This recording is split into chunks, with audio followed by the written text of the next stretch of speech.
Well, hello YouTube. How do I put this? I just went to the emergency room.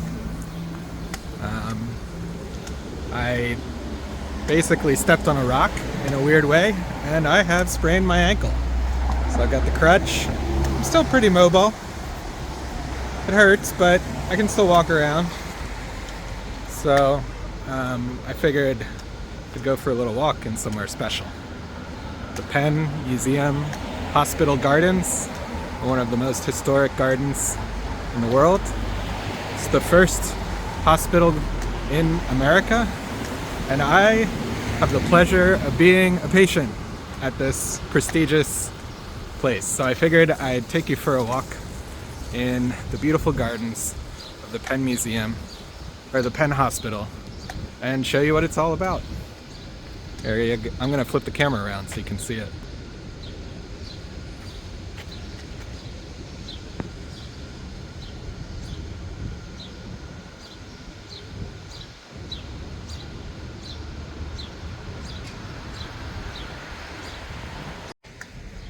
Now, I didn't really get to film too much of myself in the emergency room. I wasn't really thinking about that when I was in there. I wasn't thinking about filming. So I'll just quickly put a photo of myself right here so you can see what I looked like when I was in there.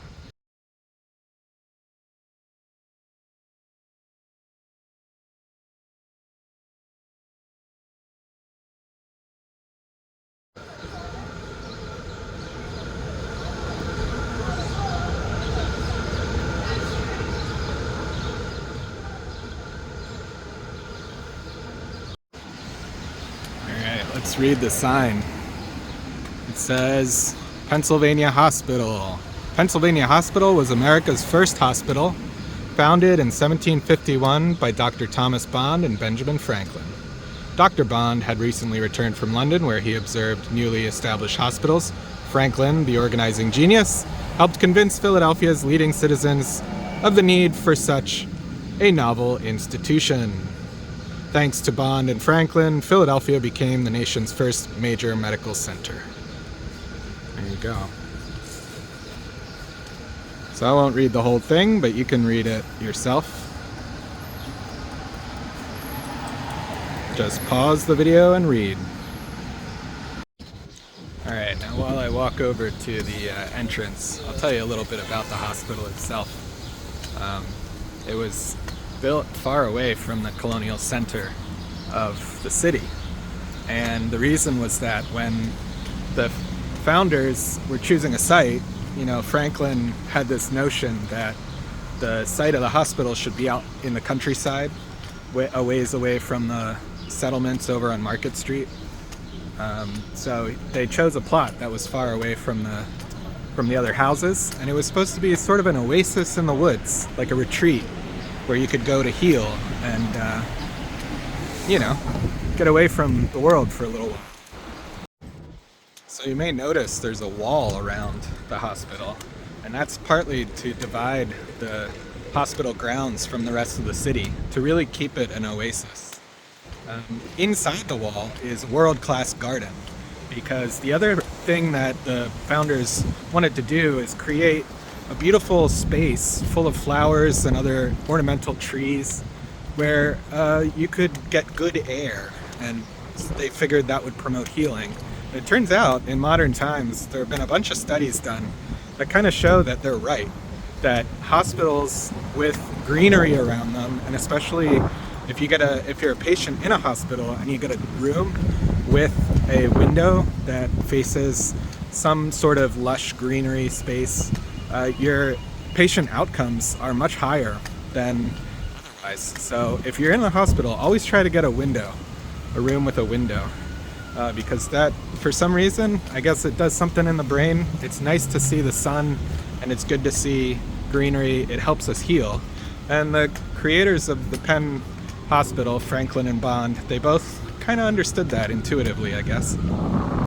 Now, this building across the street was the carriage house, and around the corner there are entrances for horses and buggies. And then if I turn around here, this entrance right here was the main entrance to the hospital. It still is, but it's wide enough you can tell for a horse and buggy to go through. And so when they were sick, the ambulances back then would have basically been horse-drawn carriages. They would have come right through this entrance and into the hospital grounds. And here we are.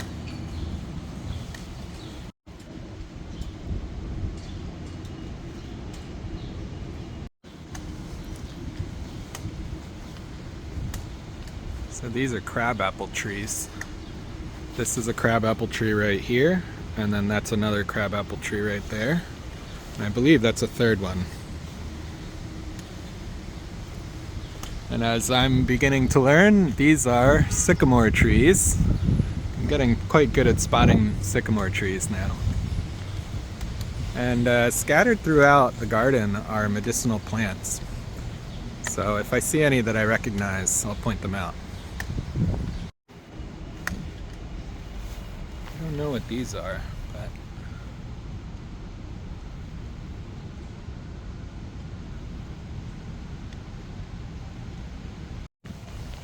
that looks like mint.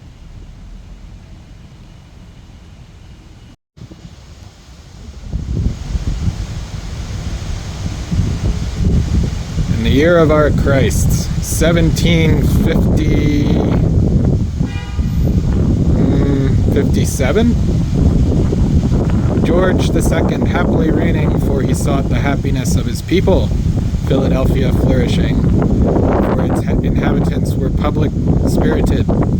This building, by the bounty of the government and of many private persons, was piously founded for the relief of the sick and miserable. May the God of mercies bless this undertaking. Immediately below is the cornerstone, bearing the above inscription, written by Benjamin Franklin and laid with Masonic rite, May 28th, 1755. So I guess it's the cornerstone is that white patch.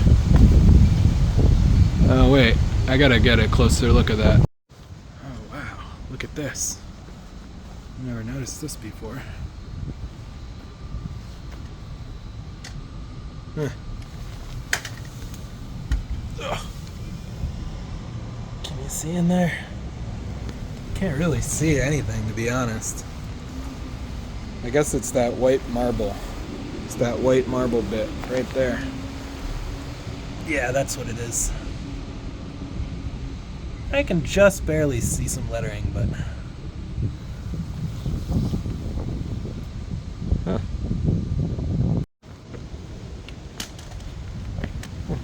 That's interesting, but you know how we feel about kings around here, right? We don't really like them too much. But I guess George II technically did. He did build this hospital, or gave permission, or helped in some way, so. Wow, okay. I guess I have to get onto the grass here. Let's read this sign and see what it says. On this site, while Pennsylvania Hospital is a living contemporary institution, it has retained tangible evidence of its past wherever possible. In its newest buildings, elements from structures now gone are incorporated as design features. This cupola is the last remaining symbol of the memorial pavilions opened in 1894. At that time, they represented the first major building program since completion of the Pine Street Hospital almost 90 years earlier. This cupola sat atop the middle memorial pavilion as seen in the accompanying engraving.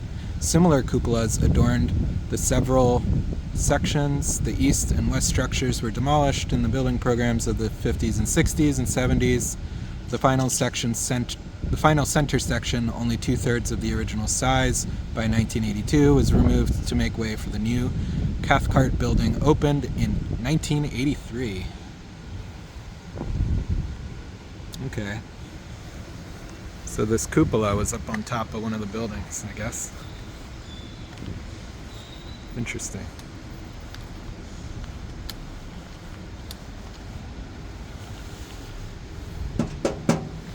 Huh.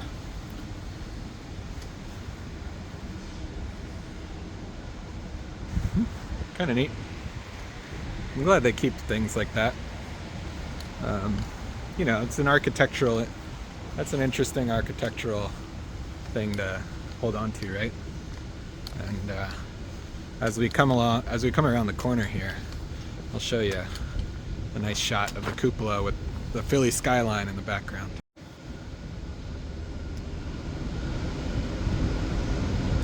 So there's the current cupola. You can just see the skyscrapers poking out behind it.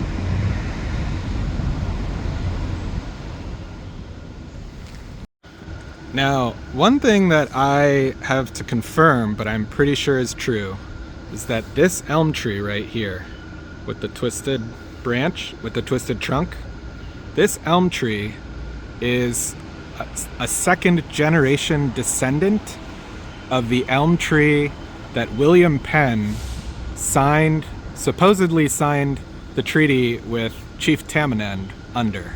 So this is a descendant of the famous elm tree from Penn Treaty Park. And it's right here in the Penn Hospital garden. So, there you go. Now again, that whole story is a bit of propaganda. It's a legend. But the elm tree became famous, and this is its last descendant.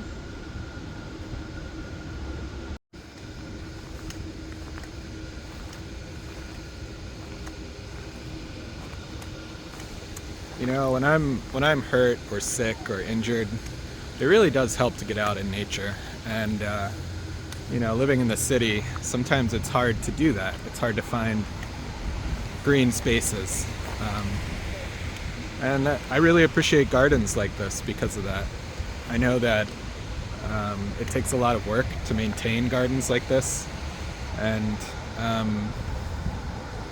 you know, they really add to the scenery of the city. Philadelphia was designed by William Penn as a city, almost a city full of trees. He had a word for it. Well, he called it a peaceable nation. I'll think of it, but essentially it was supposed to be a garden city, a city of gardens. It's one of the reasons why Philadelphia's horticultural society is so famous and so old. It's one of the reasons why the Philadelphia Flower Show is so famous. And Philadelphia and the surrounding areas have it has, if not the largest number of gardens in the country, both private and public, then right up there. I can't even think of another city that comes close to having the sheer number of famous gardens and displays of trees and flowers and arboretums than Philly. At least not in America, you know. I remembered. William Penn, this guy right here, he called Philly a green country town. And he said something like, he wants it to be a green country town that will never be burnt and always be wholesome.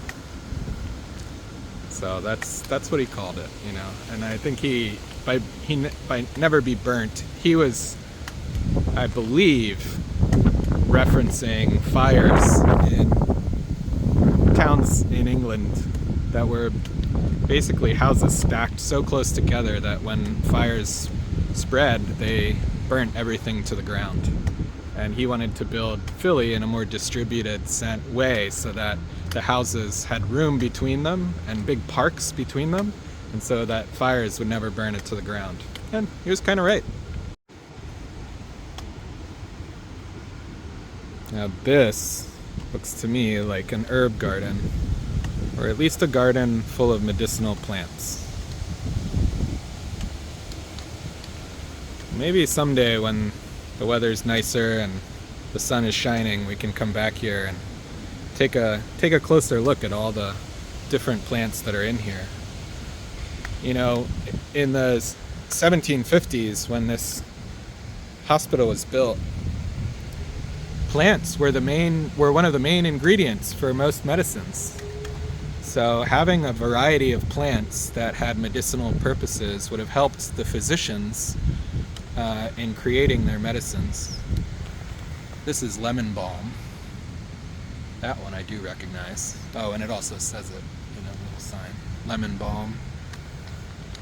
I believe this one is lavender.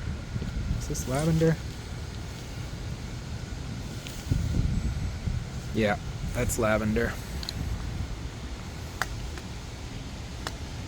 So this whole garden is here to smell good and promote healing, and also to be a source of material, plant material, for the use and the creation of medicines. All right, let's see what this is. In memory of Charles Nichols, born in the island of Jersey, November 1759, died in Philadelphia, December 1807. By great industry, economy, and integrity, he acquired a considerable estate, $5,000 of which bequeathed to the Pennsylvania Hospital, and the residue in other charities and legacies to his friends. His body is interred in compliance with his request in this place, and his memory is something by permission of the something of the hospital, in order to properly perpetuate his by one of the executors. Can't read it all, but apparently this is a grave. Interesting.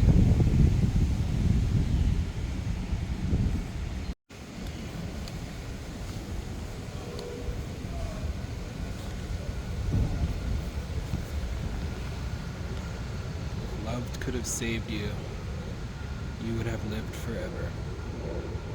Infant Remembrance Day, October 15th, 2010.